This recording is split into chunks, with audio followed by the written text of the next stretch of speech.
बहू, तुम्हारा मुंह क्यों लटका हुआ है? रिया को लेबर पेन शुरू हो गया था, उसे लेकर हॉस्पिटल आ गए। डॉक्टर ने कहा बस थोड़ा टाइम लगेगा, आप लोगों को बहुत जल्दी खुशखबरी सुनने को मिलेगा।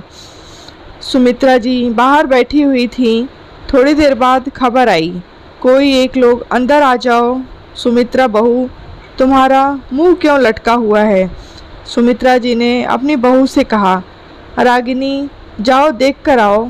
रागिनी मुस्कुराती हुई अंदर गई और जब बाहर लौट कर आई तो उसका मुंह उतरा हुआ था। सुमित्रा जी ने पूछा, क्या हुआ, तुम्हारा मुंह क्यों लटका हुआ है?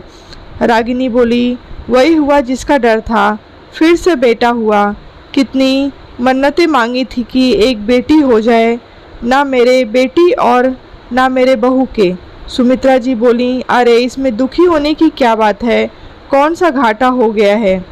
रागिनी बोली, आप नहीं समझोगी माताजी, बात नफ़ा नुकसान की नहीं है। बात यह है कि मेरे बेटा बहू की भी बहुत इच्छा थी कि उनके एक बेटी हो जाए, और देख लो, सब लोग सच कहते हैं, जो चीज़ मांगो वो नहीं मिलती।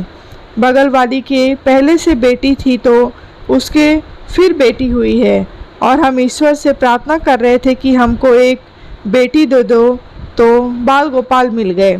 सुमित्रा जी अपनी बहू का उतरा हुआ चेहरा देख रही थी। वह खुश होकर बोली, भाई मैं तो बहुत खुश हूँ, पर दादी तो मैं पहले ही बन चुकी थी, लेकिन अब तो दो दो पोतों की दादी बन गई। यह तो बड़े नसीब की बात है।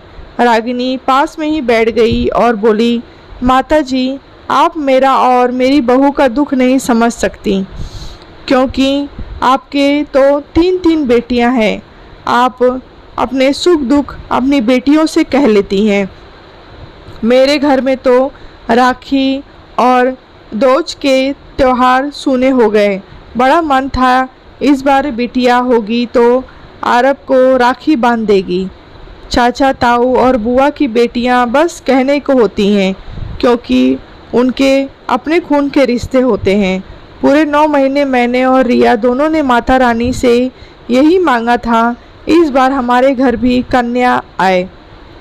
लेकिन दोनों देखो ना, कन्या की जगह फिर लांगूर महाराज आ गए जाएं। सुमित्रा जी को बहुत जोर से हंसी आ गई और बोली, बहू रानी तुम इतना दुखी क्यों हो रही हो? इनमें ना तो तुम्हारा कोई जोर था और ना रिया का।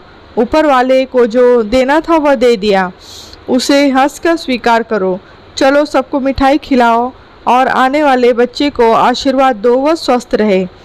मैंने पहली ऐसी दादी देखी जो बेटा होने पर दुखी हो रही है, वरना तो लोग लड़कों के लिए परेशान रहते हैं।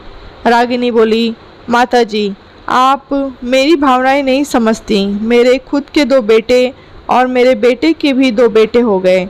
मेरा बड़ा मन था मेरे आंगन में कोई छोटे छोटे कदमों से पायल पहनकर नन्हे नन्हे कदमों से छम छम करते हुए घूमे।